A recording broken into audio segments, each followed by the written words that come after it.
I'm curious. Yeah. There are things that happen in our past that people hang on as far as part of their story, or who they've become and stuff like that.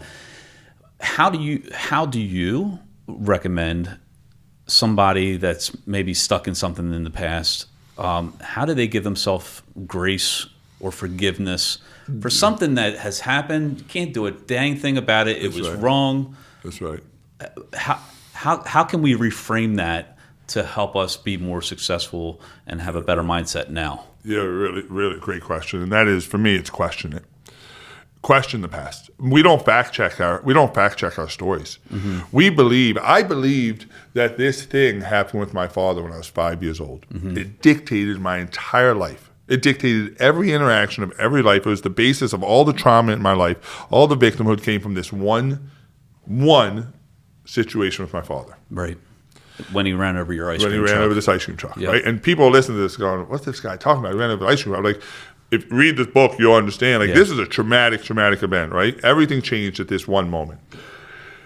Fast forward 35 years, 40 years, my grandfather dies, and I see my father again for the first time in 40 years.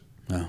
I come home, I tell my mother about it. My mother is one of the most amazing human beings ever. I've never heard my mother utter a negative word. I've never heard her talk bad about my father. Nothing, ever. We've never discussed my father. And in a positive or negative light.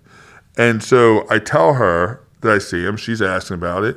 And I said, he wasn't what I expected. And she said, well, what did you expect? And I told her, and she said, well, why would you expect that? I said, because what he did to my ice cream truck. And she said, what are you talking about? And what I realized in that conversation with my mother was that story I made up wasn't even true. Right. And I'm like, the timeline of it all. The timeline and how it happened and what my father did and how he reacted. I lived by a rule and a story that a 4-year-old kid concocted without ever knowing it was true. So I think if you're holding on to something from your past, first you got to question it. Mm-hmm. Is it true? Is it serving me anymore? Mm-hmm. And how do I take this and how do I, instead of looking at it through the perspective of it's dragging me down in my life, how do I look at it into the perspective of it's building me up who I am? You don't get to rip out, if I take this book and I rip out chapter 3, well, I don't have the same book. Mm. You don't get to have the same, you don't get to rip out a chapter of your life and have the same life. And so you have to appreciate all of those. If you walk into my office, we have an office in Bel Air or in Falston, and if you walk down the hallway, there's a picture of me as a kid, and it is the only picture I have of me as a child that accurately depicts how I felt. Broken, ashamed, full of fear and regret and remorse. It was just like the perfect picture of me. And I didn't see it until I was later on. Like I saw it probably 10 years ago. It was the first time I saw this picture. But it actually captured exactly how I felt in my life, broken. And under it is a gold plaque, and it says who I was. And you walk about a couple more feet, and there's a picture of me running an early race after one of my first public conferences. There's 100 people behind me. I'm smiling from ear to ear, and my arms are spread open wide, and it was one of those great moments in my life that the photographer had just captured. There's a gold plaque under that, and it says who I am. And then you walk a couple of feet further, and there's a picture I had taken on an early morning run, and all it was a picture of my shadow.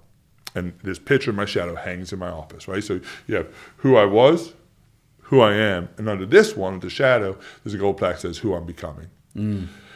And in order to have fulfillment in your life and to understand, how to move forward in your life, you have to forgive the version of you that you were.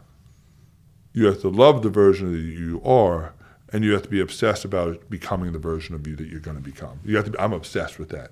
And so the clear denominator, the clear similarity between all three of them is you better learn to love all of them because they all played a part. Mm-hmm. And so I can't wish away what happened to me when I was a kid, because if I did, I don't have the same life. I don't have my kids. I'm not sitting here today. If I grew up in a normal, loving, whatever normal is, loving two-family relationship, white picket fence and a dog, I probably would have got better grades in school. Mm-hmm. I probably would have went to high school. I probably would have went to college. I most likely would have become a teacher. Great, no problem with that, right? I would love to have been a history teacher. Okay. Right? I'd probably have an okay life, but that's what wasn't God's path for me. And so I can't curse this version of me that offers me the rewards I have in my life today, and the rewards being the contribution, the rewards being my wife, the rewards. If I have that, I'm not sitting down here with you today. Right.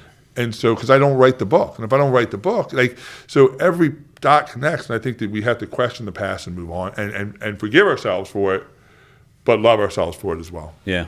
So did you like this episode of the TMA Connection? Well, you might want to check this one out right here. Go ahead, click it.